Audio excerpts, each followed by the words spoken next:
So hello there and welcome to a brand new episode of the DNF1 F1 Podcast, a show where we take all of the latest news, gossip and events in the world of Formula One and we relay that back to you guys for your listening or viewing pleasure, depending on which platform you choose to follow us on.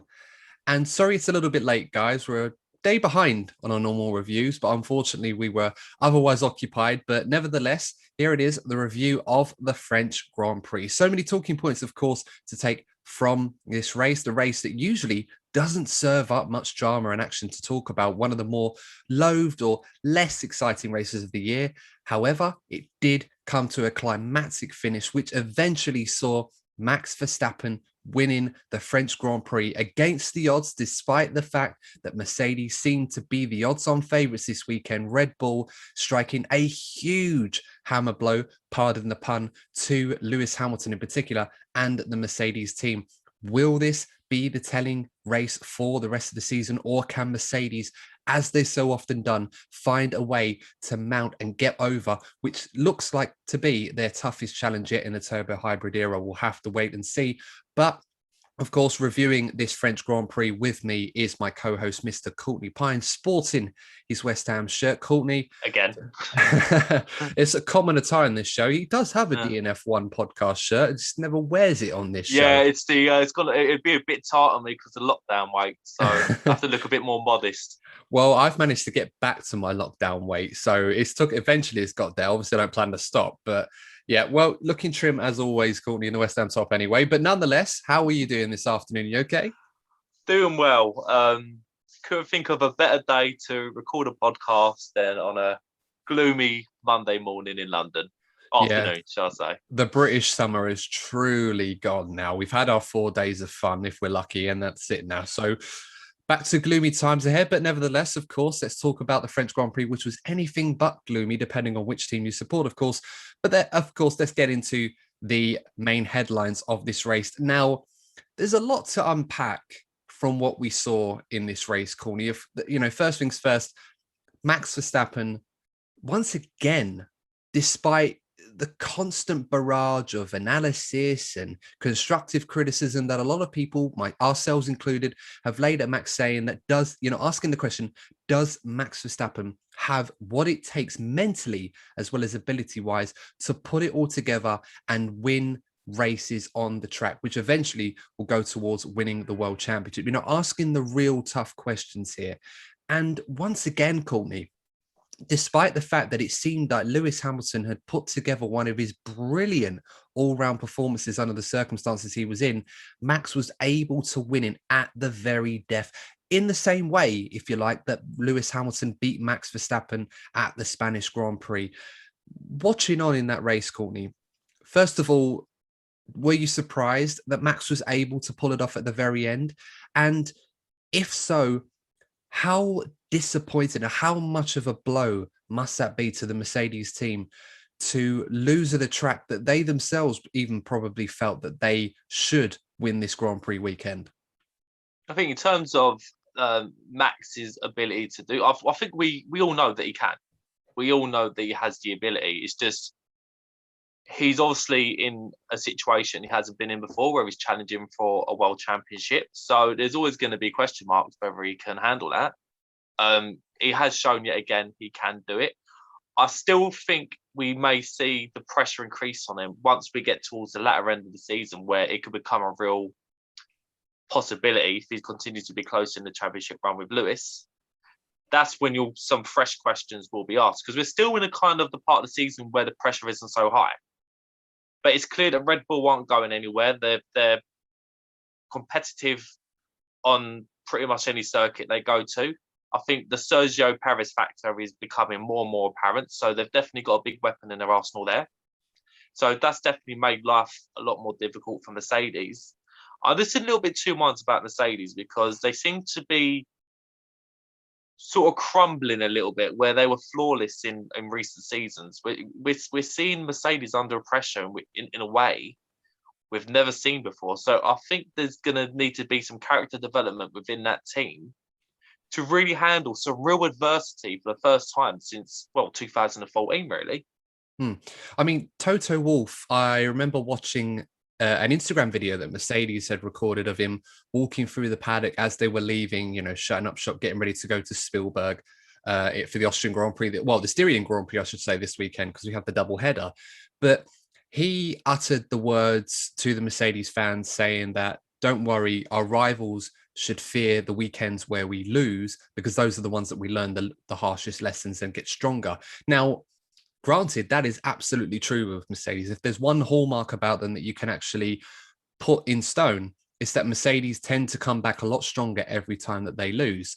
And that being said, there's always the expectation that Mercedes will find that next level that they need to find in this championship battle. But upon reflecting on what happened during the race, strategy-wise, you could argue that Red Bull pulled off a masterstroke, not just with Verstappen's strategy, but also with Sergio Perez's. But would it be right in saying that this race was won by the Red Bull strategy, equally with Max Verstappen's brilliance behind the wheel to execute that?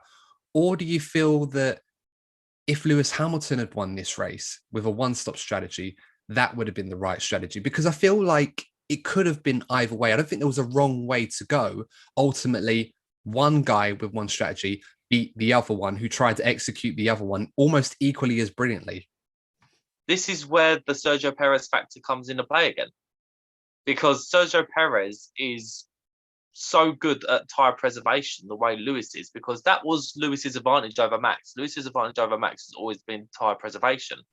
Unfortunately for Lewis, Red Bull are so quick that Sergio Perez is in the mix to affect strategy. Something that Mercedes have always had the advantage with in previous seasons. It was usually Valtteri doing the job to help Lewis in the battles against, shall we say, Sebastian Vettel.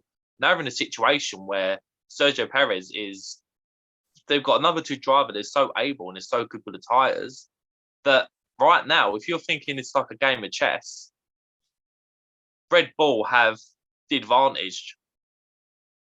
It's clear they have the advantage over Mercedes. I think Bottas probably had a little bit more of a solid weekend compared to usual, but he still lacks that grit compared to Perez. And I think, we've had this discussion so many times. It's another weekend where it just shows that Mercedes need a stronger number two driver if this battle between Mercedes and Red Bull is to continue over the coming seasons. I mean, when you pick holes in the performance of Mercedes this weekend, I don't think it'd be fair to say that they lost this race. I think it was a race that easily could have gone either way. You've got Max Verstappen and Lewis Hamilton, both of them driving at the peak of their powers. And if Lewis is not, it's like 99%. And that's still an incredibly high level, given his age and everything else. But for argument's sake, let's say they both are. And either one of them, no matter what the strategy is put in front of them, are able to execute it to the point where they could very much win this race. I mean, a lot of people that were saying the one stopper was obviously not the way to go. Lewis Hamilton very nearly won that race with the one stopper. And people would have then said, if he had done, that Red Bull made the mistake to put Max on the two stopper when he was leading the Grand Prix, albeit that didn't happen. But I feel like that's how it could have been interpreted either way, especially towards the latter stages of the race, where Max was reeling Lewis in, but the gap wasn't coming down at times as much as it could have been, owing to traffic and the management of the medium tires that he pulled on, how long would they last for, all of that coming together. So ultimately, I don't think Mercedes can be too hard on themselves over what happened, at least as far as Lewis Hamilton is concerned. I feel like that they executed that as well as they could. One question I will ask of Mercedes is that, were they too eager to pit Valtteri Bottas as early as they did? Because a lot of people have been saying to me that the reason why Lewis Hamilton could have potentially lost this race was because he was forced to pit to cover off the undercut from Max Verstappen, who also pitted to cover off the undercut from Valtteri Bottas. So in a way, by Mercedes forcing that early undercut, could have detrimented Hamilton's race as well. Do you share that view, or do you feel that Lewis needed to come in at that time anyway? Yeah, it just goes back to my original point about what the two number two drivers at Red Bull and Mercedes, respectively, are offering their teams.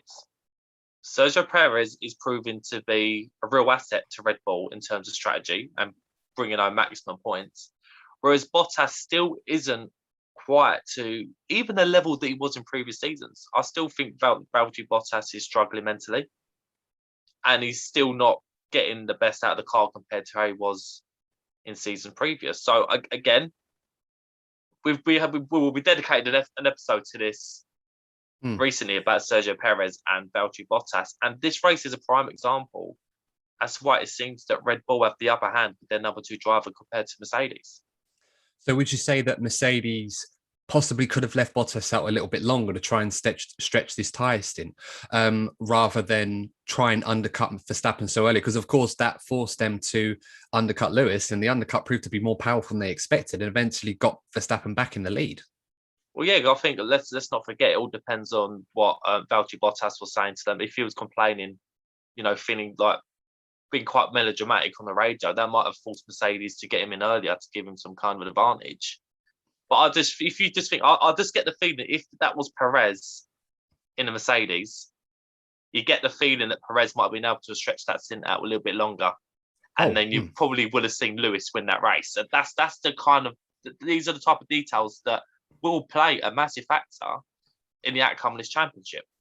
Yeah, I mean, to offer a caveat or a lifeline, if you like, to Valtteri Bottas in this case, because I think on this podcast we've been, I want to say, constructively critical, but I feel like that might be coming across as we're trying to be a bit arrogant, trying to defend ourselves on our opinions here.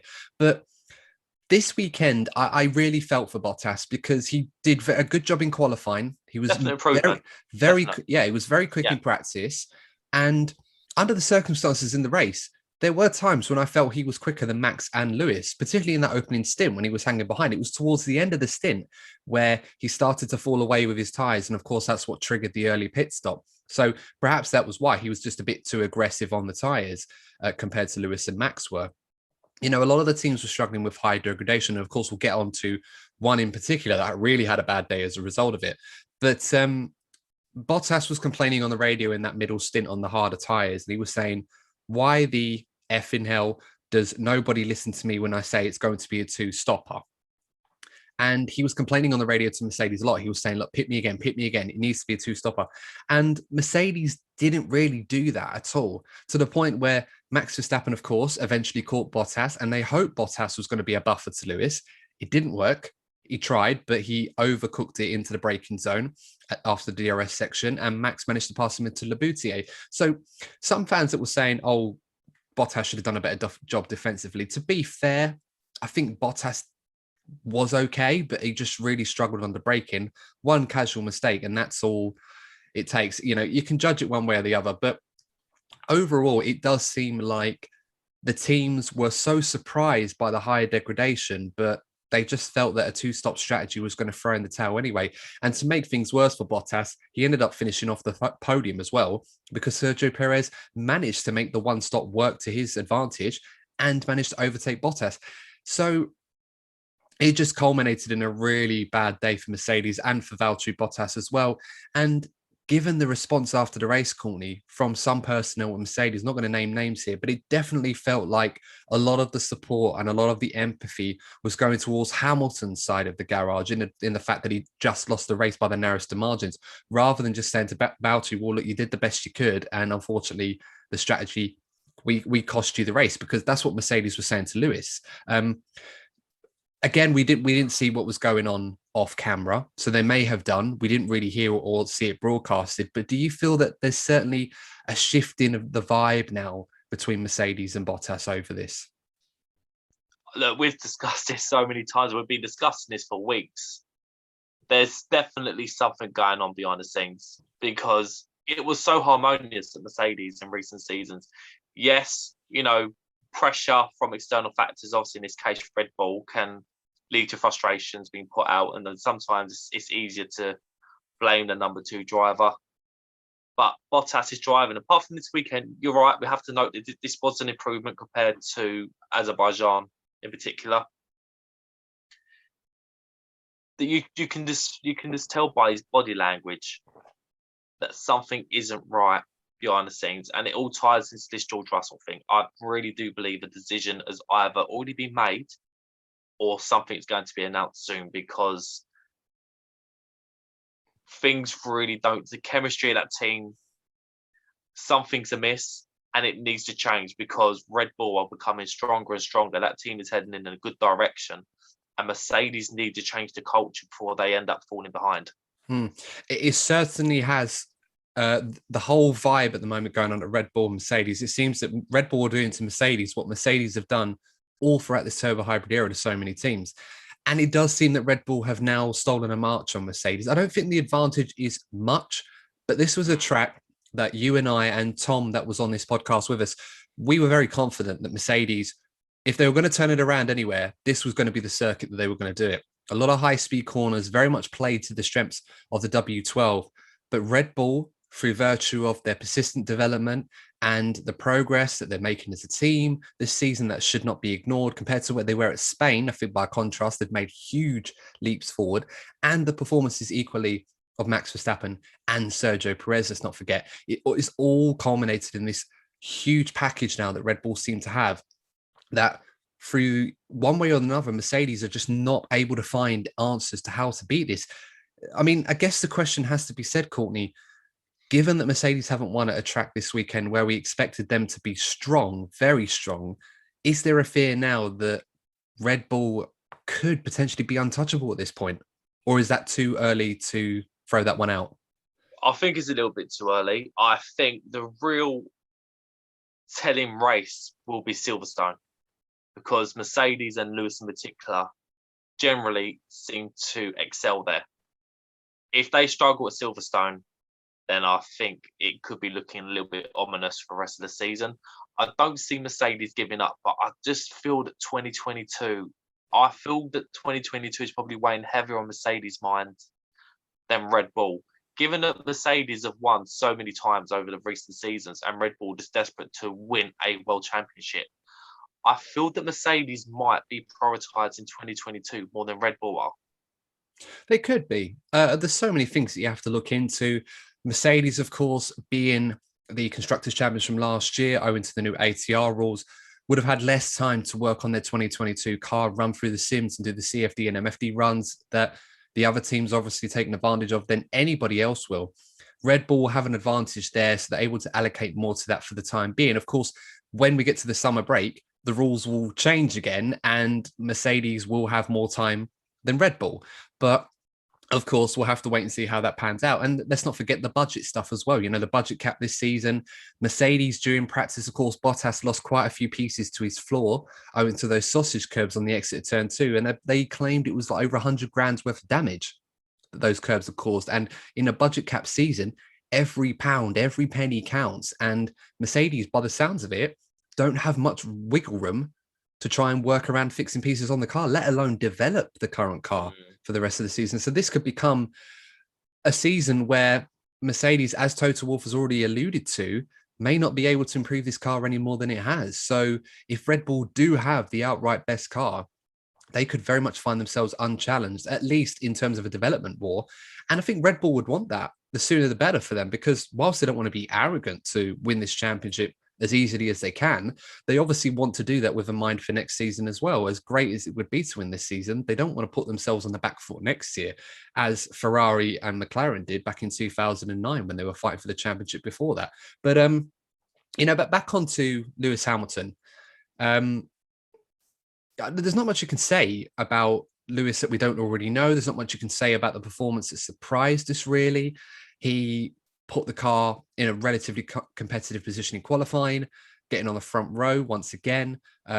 Max looked like he was in another league in that Red Bull. I don't think there was much Lewis could do. He seemed surprised to be only 2 tenths behind him, so we'll consider that a good result for him.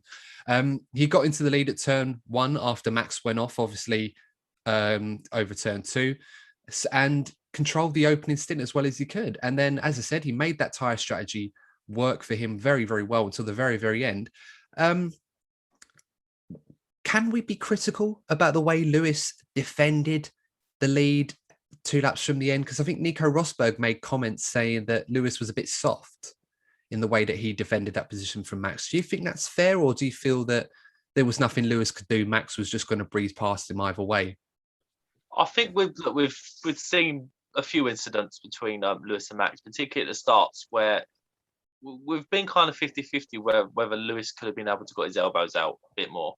I just think this is where Lewis's experience comes in, where he's thinking, you know what, I can't afford to be crashing here. I've got to be thinking about the long game. So let's not forget, at this stage, we've still got quite a lot of races left. So he's probably thinking, you know what, I might lose this one, but if I end up crashing with Max, I'm going to be losing a lot more points. Because, you might be easy to think, oh, if they crash, we're both going to go out. No, there is a chance if they crash, Max might be able to limp and it's still with good haul points and Lewis is out. So Lewis could have lost even more points. So I just think this is where the experience is coming in. I get the feeling if we go further into the season and Lewis feels that Red Bull continue to have a slight performance advantage, we might be seeing a more ballsy approach to his driving, because he knows that he won't get as many opportunities to win races if there is a performance deficit. So he probably will start taking those chances later on in the season if this current pecking order doesn't change.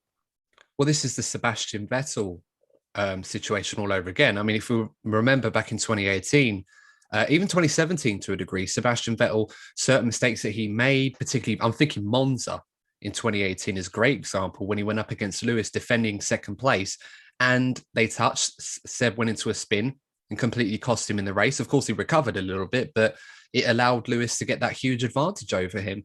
And you're probably right, Courtney. This is something where I'm trying to think. I'm not the right person to ask. You obviously got to ask Lewis this because he'll know better than anyone. But it's hard to try and find a solution for Lewis Hamilton to beat Max Verstappen under the circumstances other than what he's already doing. Just drive the way that he is. He's given it everything that he possibly can. The way he stretched those tyres out to be on the verge of winning under the circumstances is incredibly impressive and perhaps isn't going to be talked about enough because he didn't win the race ultimately. And it's certainly something we would have talked about, how good Lewis's tyre preservation is. That's definitely one of the biggest improvements he's made over the turbo hybrid era, is how good he's been on tyres. Mm-hmm.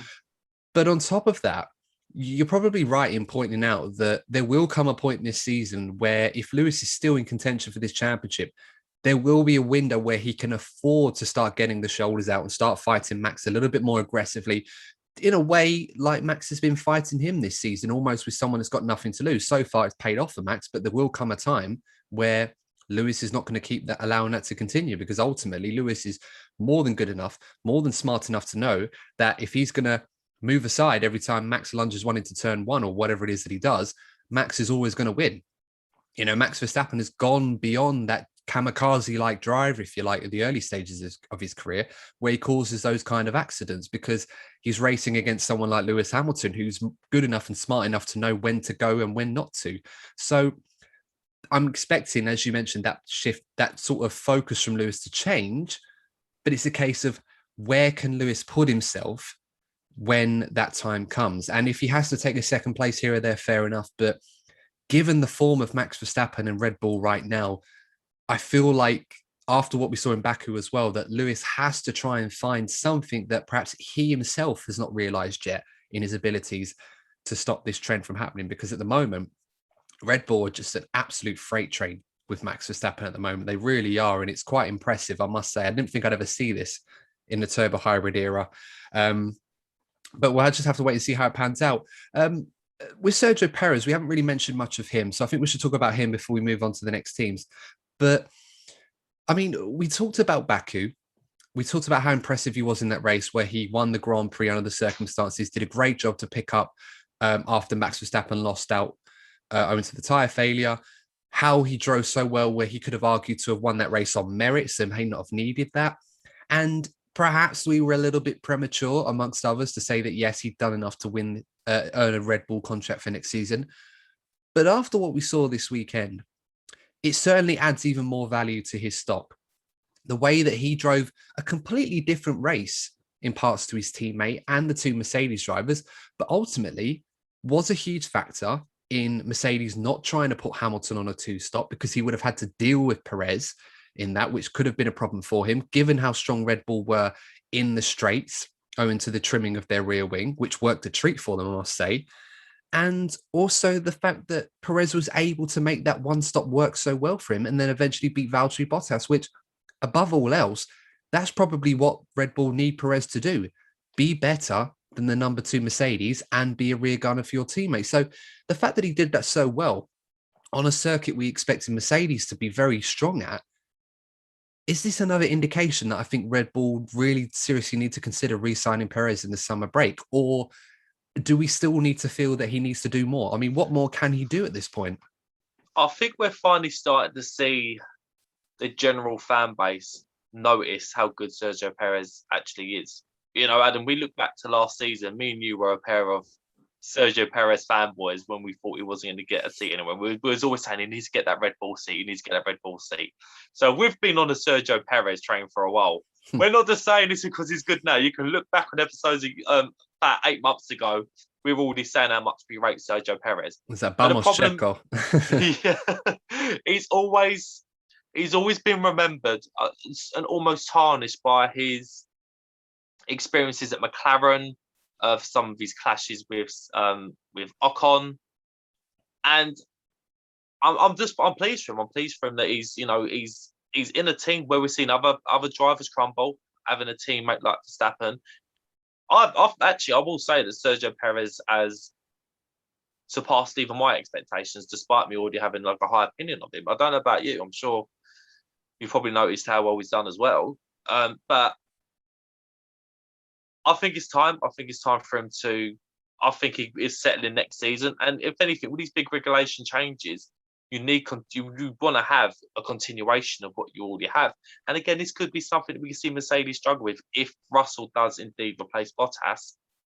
Red Bull are going to, if they do keep Perez, which I think they should, they're going to have that stability to take into next season with these big regulation changes. They can, both the drivers can do their research and get to know the car in the early stages of the development, whereas Mercedes could be going through a transition stage. But going back to Sergio Perez's form, as I said, it's time for him to get that second seat, because we've seen Perez do well on various circuits now. He hasn't just had the odd fluky race here and there. He's probably done well. I don't think he's had a really, even Barcelona wasn't a terrible race for him. We haven't really seen Perez sort of struggle where he could have done well since Imola. I think he's been a solid driver for Red Bull since then. So I think right now that'd be crazy to not give him that second seat. Yeah, I mean, Imola was almost a bit of a lottery for him and for a lot of guys out there. And of course, Perez had opportunities to get back amongst the upper echelons of the classification in that race, but obviously made too many mistakes. But you're right, since then, he has been completely different. He's upped his game. He seems to be getting better with the car every time he gets in it. I think for different reasons, he was equally as impressive as he was in Baku. The way he handled this race. As I said, I don't know if Red Bull felt that they could win this Grand Prix. I think they thought they had a chance, but I don't think in their wildest dreams they thought they could have done it in the fashion they did and get both cars on the podium. I think I heard that this was the first Red Bull double podium in the turbo hybrid era, which sounds crazy when you think about it, but that is a huge, huge result, especially on a track where Mercedes, as I said a few times already, they were expected to be very strong and possibly win this race. May have even fancied a 1-2, could have easily been talking about that instead. So, with all that said, the stock of Sergio Perez continues to rise more and more and more. And I'm absolutely convinced already, given the options that are available to Red Bull, to me, it's a no-brainer. I know people say, oh, you're just on the hype train. Perez has had a few great results. All of a sudden you want to sign him up. The fact of the matter is, we've got the comparison to other drivers. Granted, the car is significantly stronger than it's ever been in this turbo hybrid era. That is absolutely true. But despite the difficulties that Perez has had early on, he's already got to terms with this car. Qualifying, yes, that is something he does need to improve on. But as we saw this weekend, he was up there.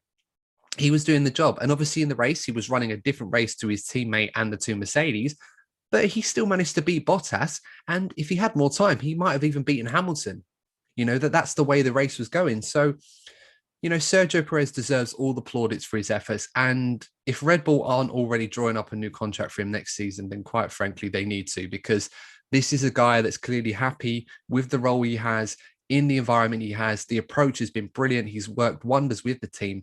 And all I can say is I'm expecting to hear Sergio Perez has signed a new deal, hopefully a multi-year deal, not just a new one for next season, hopefully for a few years in the summer break. But of course, we'll have to wait and see how that transpires. But right now, very, very much advantage Red Bull going into the next phase of this triple header. Let's move on to McLaren, who have probably had the best weekend this season for them. I mean, they've achieved better results. Of course, they've had a few podiums, but I think all round, all areas, McLaren put together a very, very strong weekend. Qualifying, of course, both of them in the top 10, perhaps not as competitive as they would have liked after qualifying, but I think it's fair to say, Courtney, that, you know, McLaren's strengths really aren't necessarily in qualifying, despite the fact that Norris has traditionally been a very good qualifier and Ricciardo is obviously getting better. But in the race, wow, the opening stint, it did seem like it was a bit of a sleeping giant to get going. They were stuck behind Fernando Alonso for quite some time. But once they both cleared Fernando, you know, literally within a few corners of each other, they managed to gobble up both of the Ferraris, and they were in a class of their own this weekend. Literally, they weren't as good as Mercedes and McLaren and Red Bull, but they were a mile better than everybody else. I mean, how impressed were you by that performance from McLaren this weekend for both drivers? Okay, we're getting into the phase of the season now where we're going to have a real idea of which car is where in the pecking order, given that we've gone from a couple of street circuits, now we've gone on to a more traditional circuit. And Lando Norris in particular has been competitive at every single one of those circuits.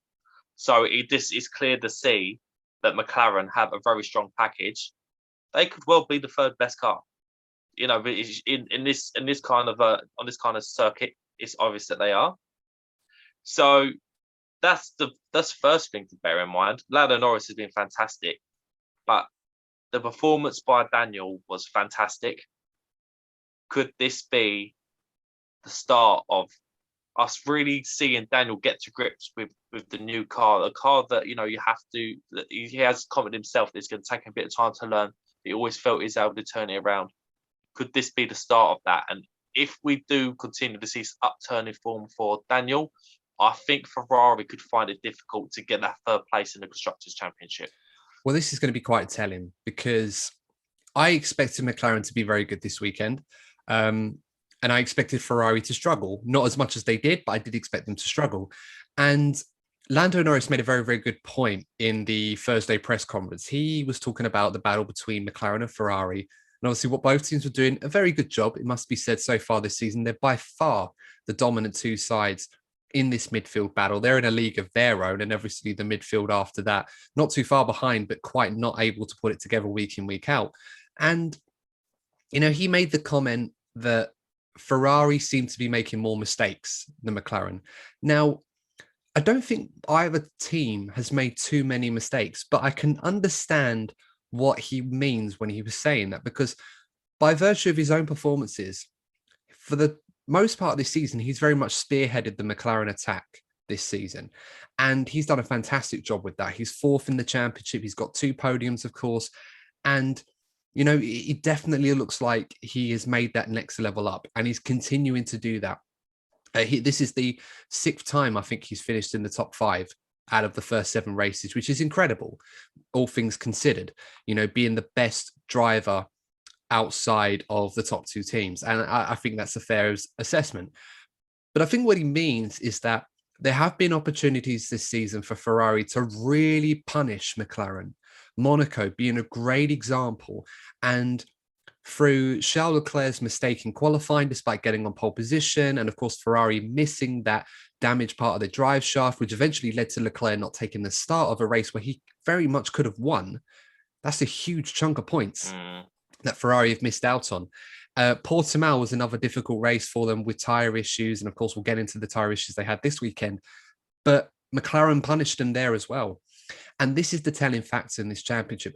Now, as you said, Daniel Ricciardo is now starting to get up to speed. It does seem that Ferrari, when they're able to punish McLaren, they really have to take advantage of that. And I don't think they've done that yet. I don't think there's much to separate the 2 cars.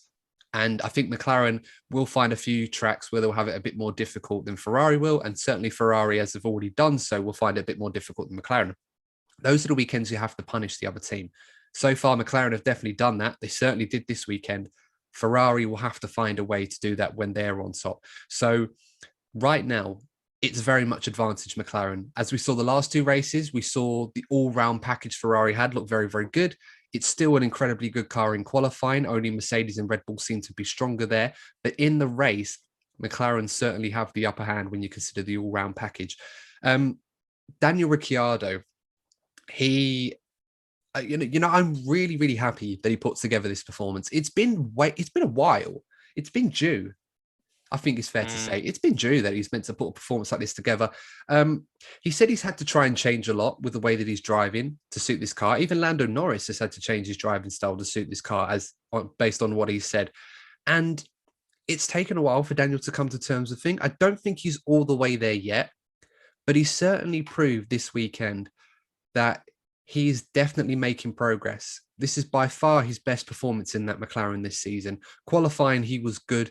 He was on par with Lando for most of this weekend until Lando obviously got past the Ferraris and clearly was quicker than Ricciardo just by a margin, but enough to invoke a team order to swap the places. But it's so great to see someone like Daniel Ricciardo, let's be honest, is one of the best drivers on the grid, to be finally getting to terms with this car. And hopefully that continues. McLaren fans will certainly hope so. I might be a Ferrari fan, but I certainly hope Daniel is continuing to improve with this car, because I really do feel that this battle with Lando Norris, it's going to happen sooner rather than later. And I mean this in the nicest way for McLaren, but I don't think Daniel fancies being second fiddle to Lando Norris much longer. So hopefully as this season progresses, we will get to a point where at least those two are fighting on an equal playing field in terms of ability behind the wheel right now.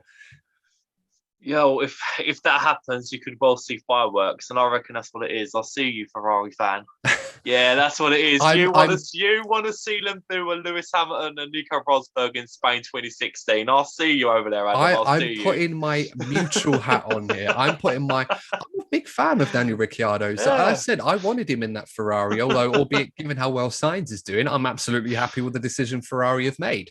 But I do feel that this is a battle that's going to happen sooner rather than later. Yes, of course, selfishly, it will help if they do come together. But do you know what? I feel like Lando has been a very good teammate with Carlos. They had a very good relationship on and off the track, but they did have their battles, and it was amicable. As far as team rivalries go and inter-team battles go on, of course, that was one of the better ones. I don't think it's going to be as much of a bromance, or it's going to be a lot more feisty with Daniel.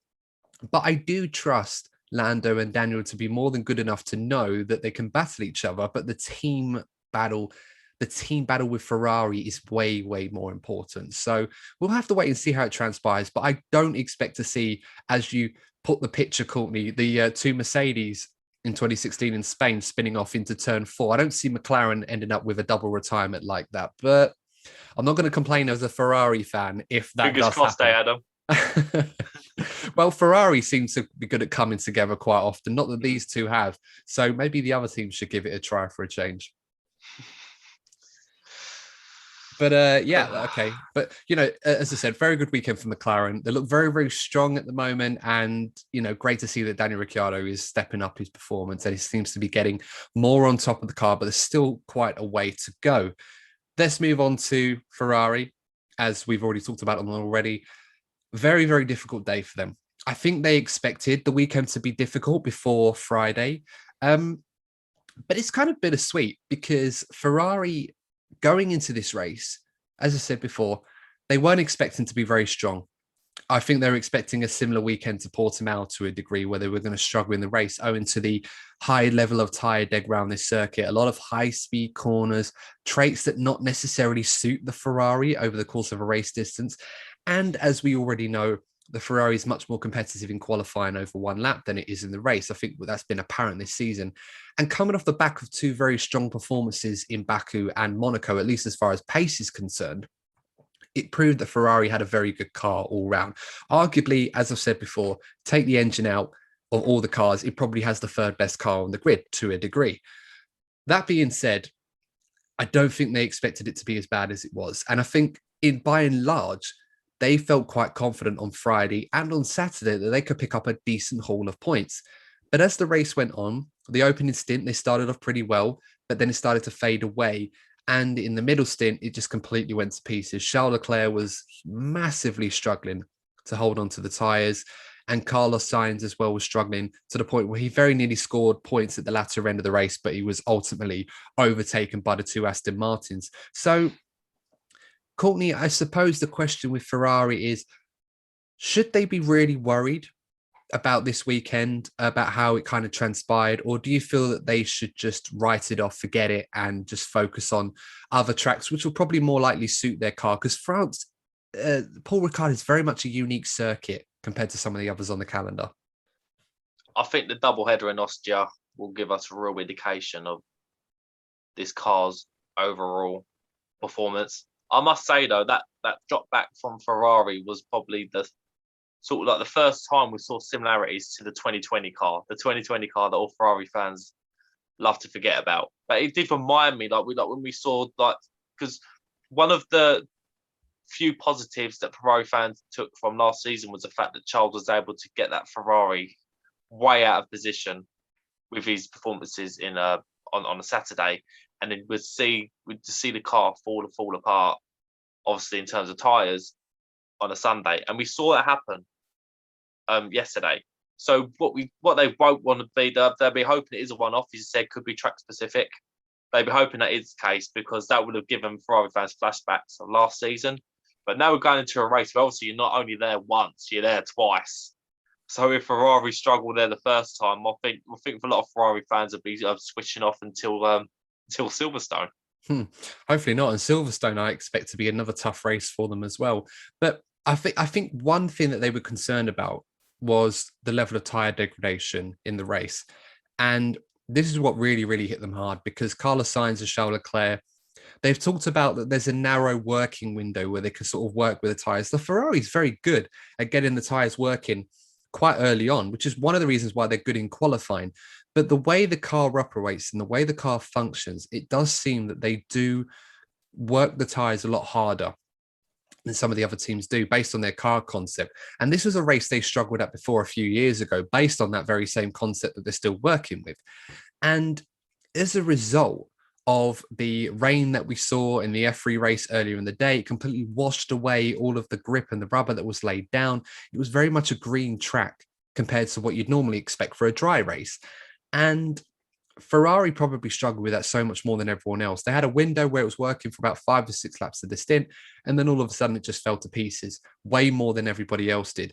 And that played a huge part into why Leclerc struggled, and also why Sainz struggled. He was going quite slow towards the end of the race, and he just couldn't hold on to them points. So Ferrari will be hoping that this has nothing to do with the increase in tyre pressures that Pirelli recommended. I think they went 2 psi higher this weekend on the tyres than the other team, than they have in other races following what happened in Baku. Ferrari will be hoping that it's not as a result of that, and that it's just more track specific. So we'll have to wait and see. But as I said before, with McLaren, Ferrari doing a good job this season, but they really need to take advantage more at races where McLaren is struggling, and try to limit the damage as best they can at races where they're struggling.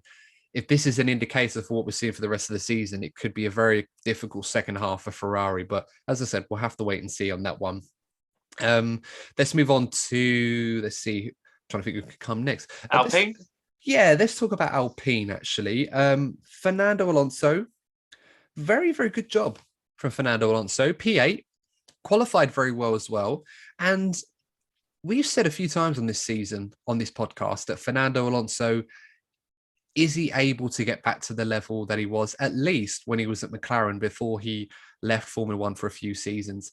And I think for the first time this season, I think we've seen a real indication that Fernando's pace is very much returning to what it used to be, to the point where he was very much in the fight with the McLarens, the Ferraris, the AlphaTauris.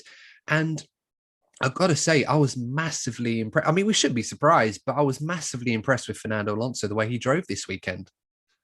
Well, we were worried about Fernando at the start of the season, because there was, particularly over the last 2 or 3 races, we've seen some great form by Ocon, whilst Fernando struggled, and we were seriously questioning whether we're seeing similarities to Schumacher when he returned for the second time. We know that it's only one race, but most F1 fans, particularly our generation, who's sort of looked up to Fernando as one of the best of his generation, we'll be hoping that he does continue with this form, because we want to be seeing Fernando Alonso battling with these youngsters. We want to be seeing him come against like the Leclercs, the Gaslys, even the Verstappens when he has a scruffy race. You want to be seeing it, just as fans of the sport, you want to be seeing the big names up there with all the others. So hopefully this continues.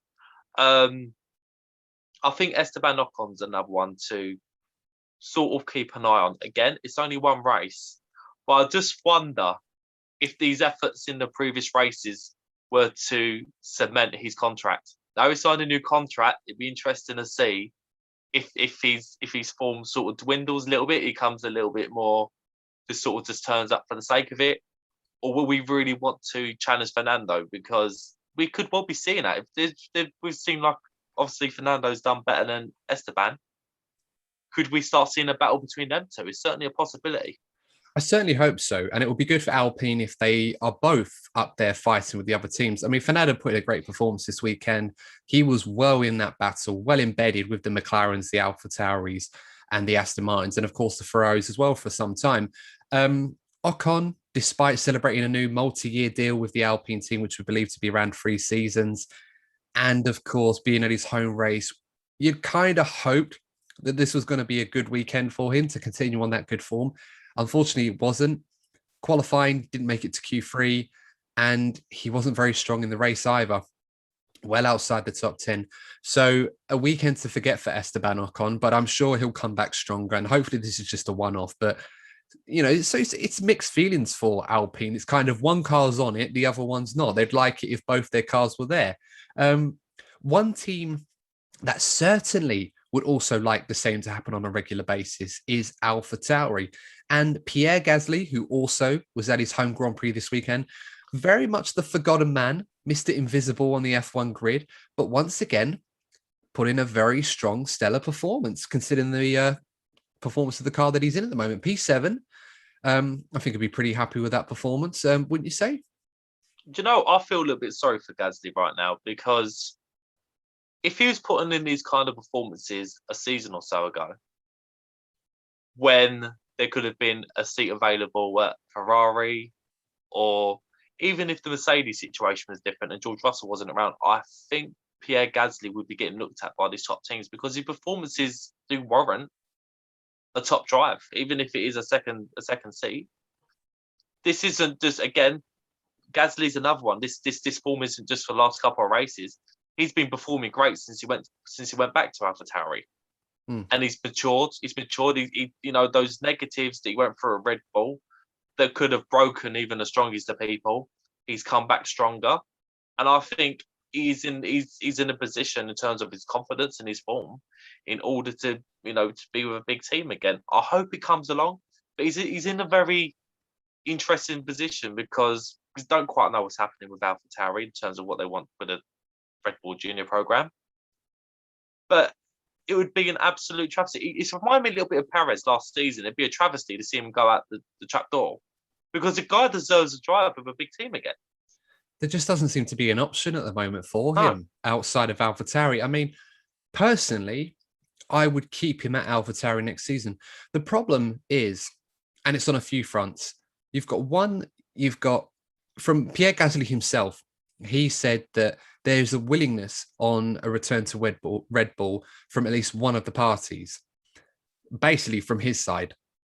I don't see any sort of interest or consideration from the Red Bull part to consider a move back to the team. And given how well Perez is performing right now, and the fact that Verstappen very much seems very happy with where he is, given that right now he seems to be in the fastest car on the grid, there's no reason for Red Bull to even consider Pierre Gasly, even for a reserve driver role, just to keep him around like they've done with Alex Albon. Another factor is the Alex Albon factor. And there's always been the view that Alex Albon could eventually return to Formula One with AlphaTauri, possibly next season, but certainly sooner rather than later. And I think that's something that Red Bull will be very interested in and probably will look to do so.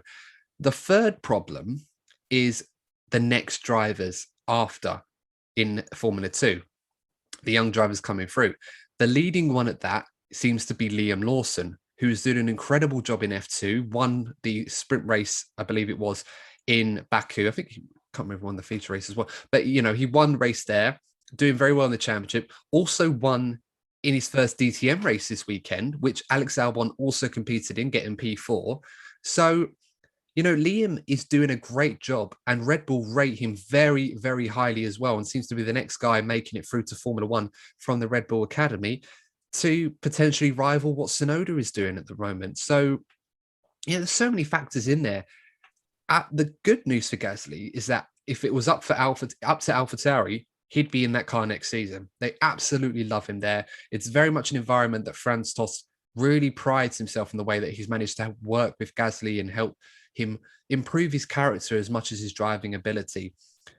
Whether that will be enough to keep him on next season, I don't know. I sincerely hope it does. But once again, it's that conveyor belt of the Red Bull Driver Academy where there's just more talent coming through and there's just not enough seats to fill it. And that's not just Red Bull, that's the rest of the grid as well. I can't really see where else he can go now that Ocon has signed a new deal.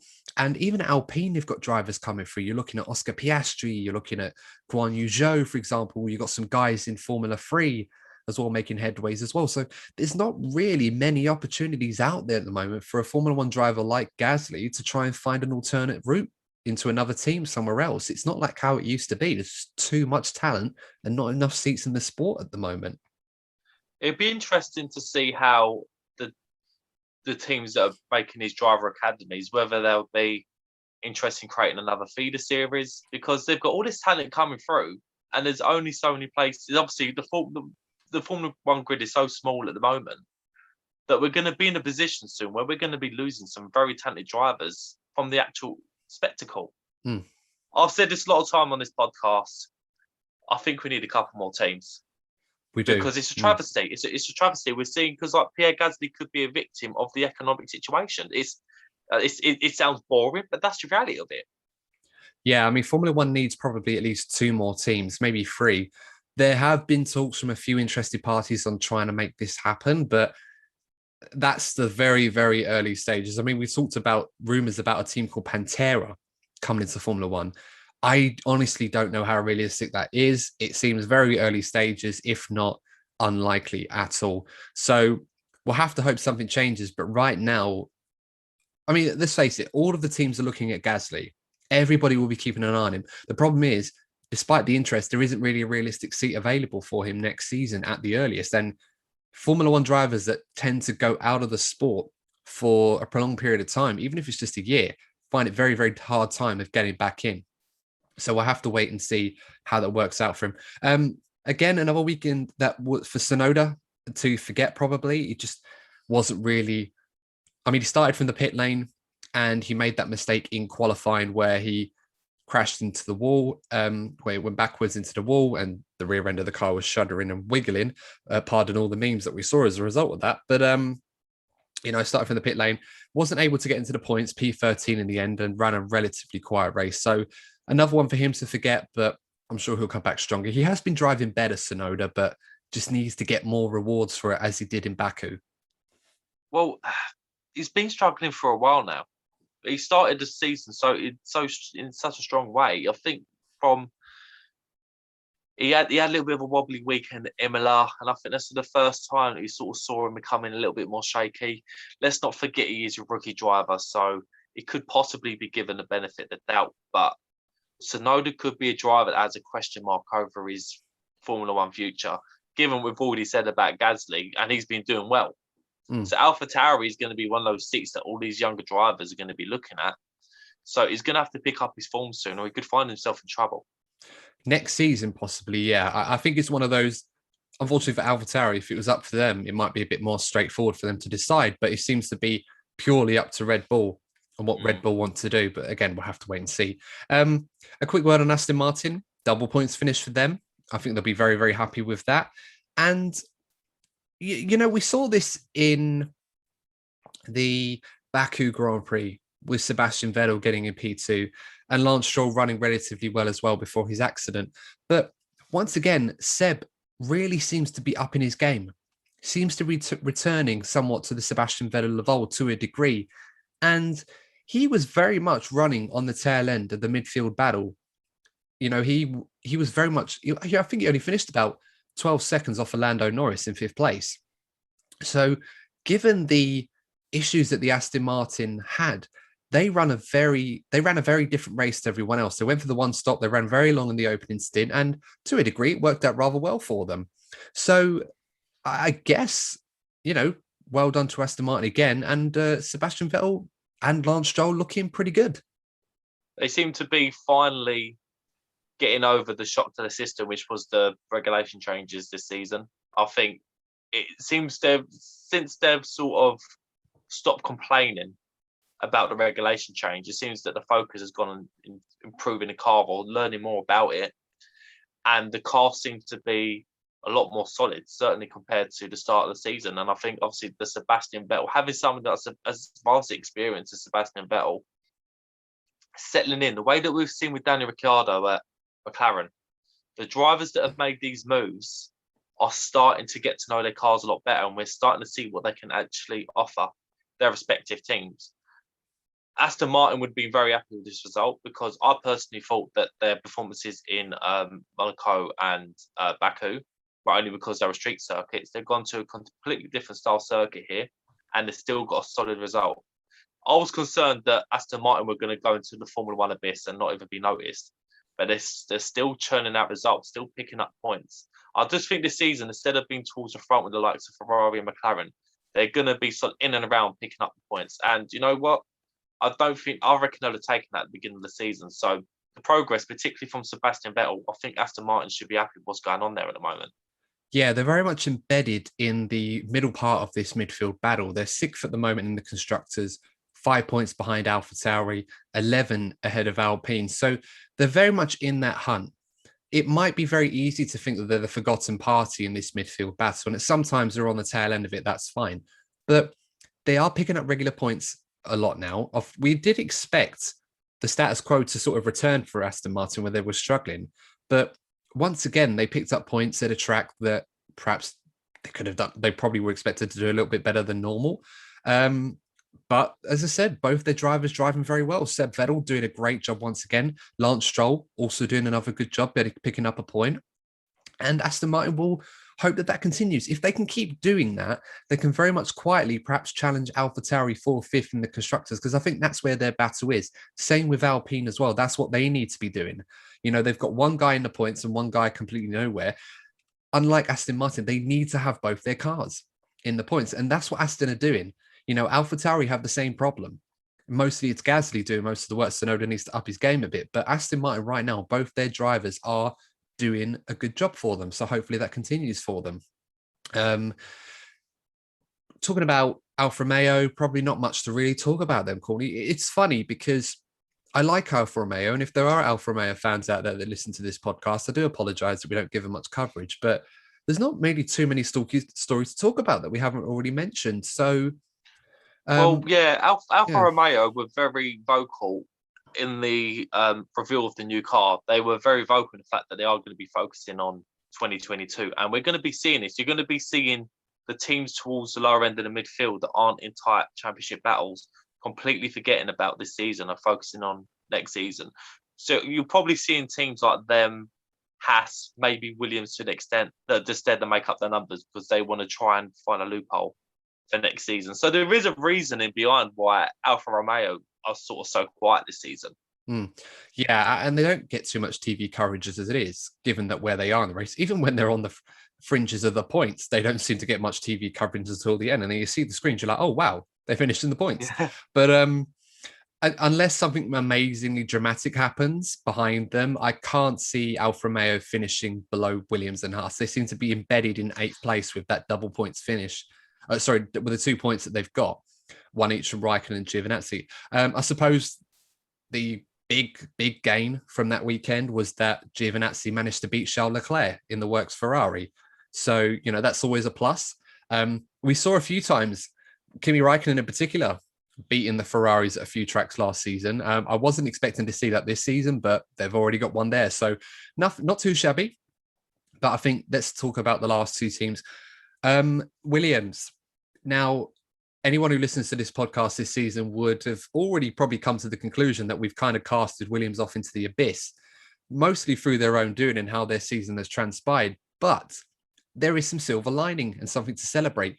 Last week in Baku, 2 weeks ago in Baku, Mick Schumacher came 13th to move Haas ahead of Williams in the Constructors' Championship. Well, amazingly, Williams have responded, and George Russell finishing in P12, one of his highest finishes of his career, certainly with Williams, has managed to now move Williams ahead of Haas in the Constructors' Championship by virtue of that 12th place finish. Now, of course, whilst that is not worth a championship point, the prize money that comes with an extra place in the Constructors' Championship is huge for a team with limited finances like Williams and Haas at the moment. So brilliant job by George Russell. He said it was his best weekend performance that he'd done at Williams. I can agree to that. I think we didn't see much of him in the race, but obviously very, very solid drive in the race. Finishing in 12th position, beating, of course, a lot of competitive cars behind him, and another Q2 performance. So once again, Courtney, George Russell showing pretty much everyone he needs to show that he is doing the absolute most that he can in a car that is otherwise a very difficult one to drive at the moment. Well, George Russell has been, I think the two drivers we've kind of hyped up the most throughout our time doing this podcast are Sergio Perez and George Russell. So, yeah, I think that one's been put out there. But a point I like to raise, and we spoke about this before recording, this was one of the few races where we saw all 20 cars finish the race. So if this was a traditional style race where you see 2 or 3 cars go out, this could have been the race that George Russell could have picked up that elusive point.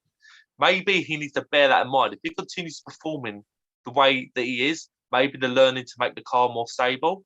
If they've learned to stabilise this car that has a peaky performance and George Russell's a little bit more consistent, maybe that elusive point is coming a lot sooner than we previously thought. Maybe. We'll have to wait and see.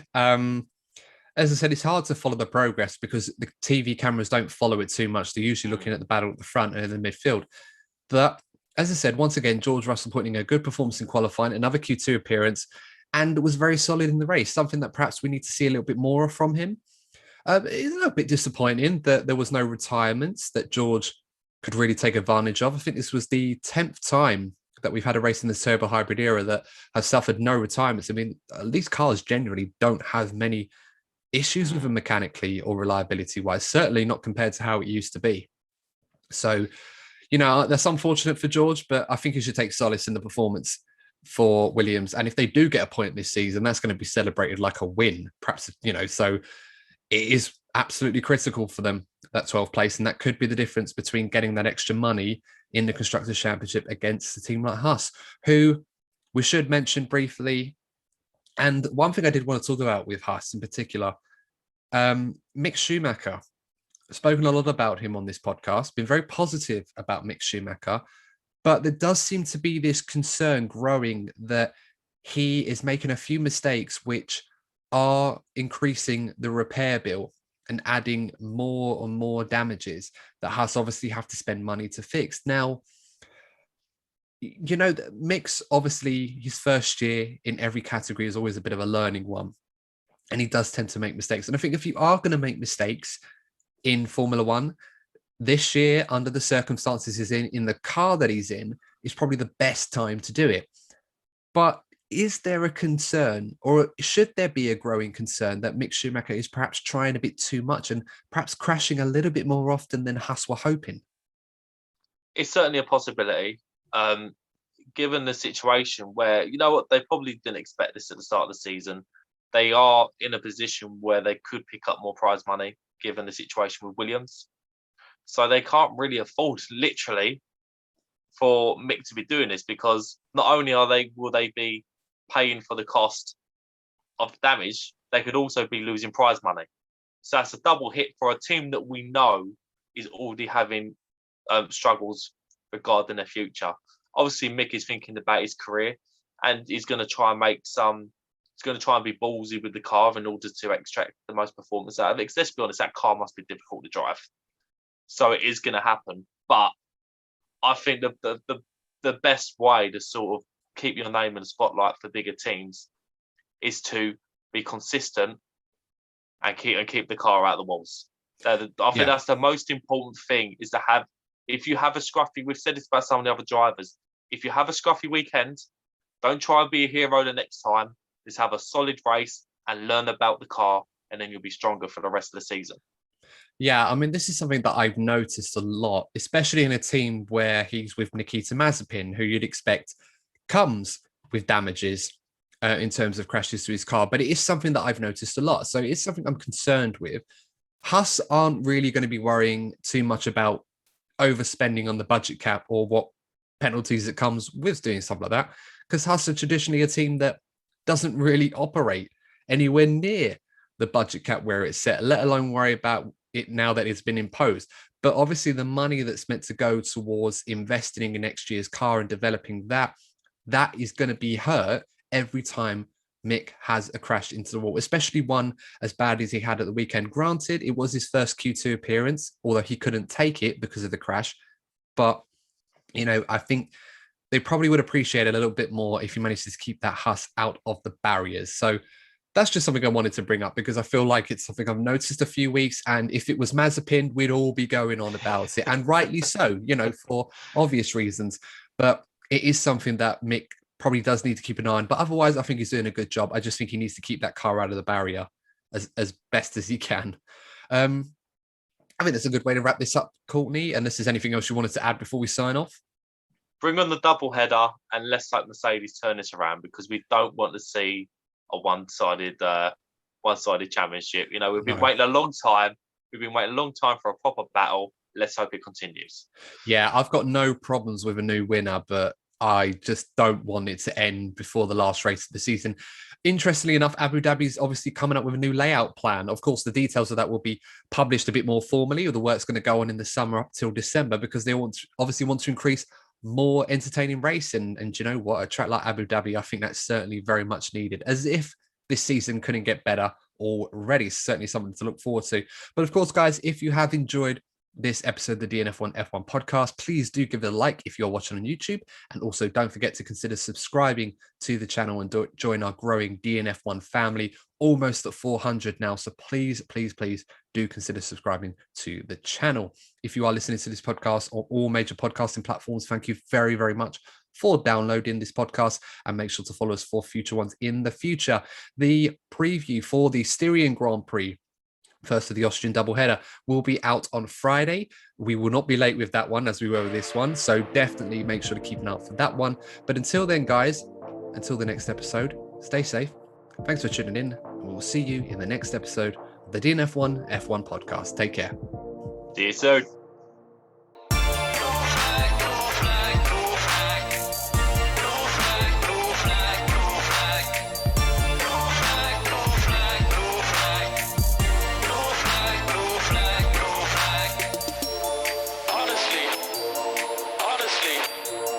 Honestly, what are we doing?